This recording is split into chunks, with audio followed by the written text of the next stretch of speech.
Very good afternoon and welcome to our webinar for today called How to Invest in 2016. I just wanted Roger to answer a few questions and Chris as well that have come from our members. Roger, do you want to take the first one? Yeah, let's go through them pretty quickly. So Steve asked specifically where can he get affordable industry analysis. He finds IBIS is too expensive. Well, we actually subscribe to a consulting firm which is even more expensive than IBIS, but you can subscribe to McKinsey's free newsletters. So McKinsey's is a management consulting firm.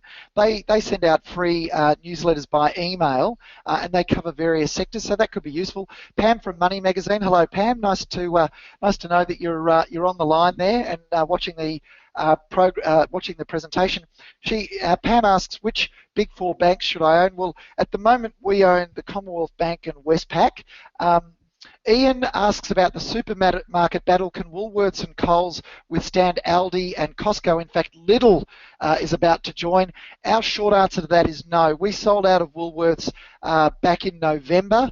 And the reason for doing that is we were fortunate to have a couple of hours with Paul Foley, who was the CEO of Aldi in the UK for 23 years, and we know the strategy and what they're going to do in Australia. And nowhere in the world has the incumbent supermarket been able to respond profitably or able to maintain margins when Aldi has entered their country, except for France.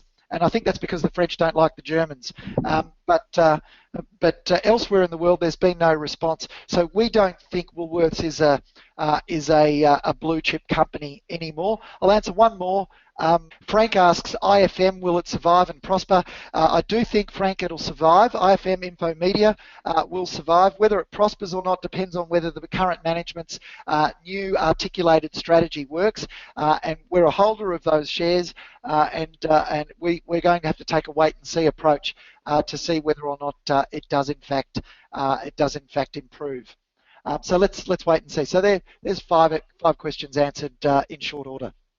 Deborah asked why we're less positive on Qualcomm. There's been an antitrust case, an anti-monopoly power case in China against Qualcomm, and the courts in China found in favour of the customers of Qualcomm.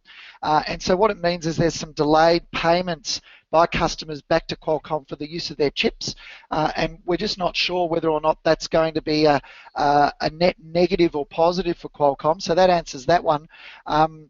Saeed asked ROE versus return on capital. Why does Skaffold use return on equity? Well, we tend to look for companies with little or no debt. And when a company has no debt, your return on capital and your return on equity are basically equal. So we use return on equity because that's the right one to use for a company with little or no debt. And Cabcharge, Deepak asks, Cabcharge, what are its prospects?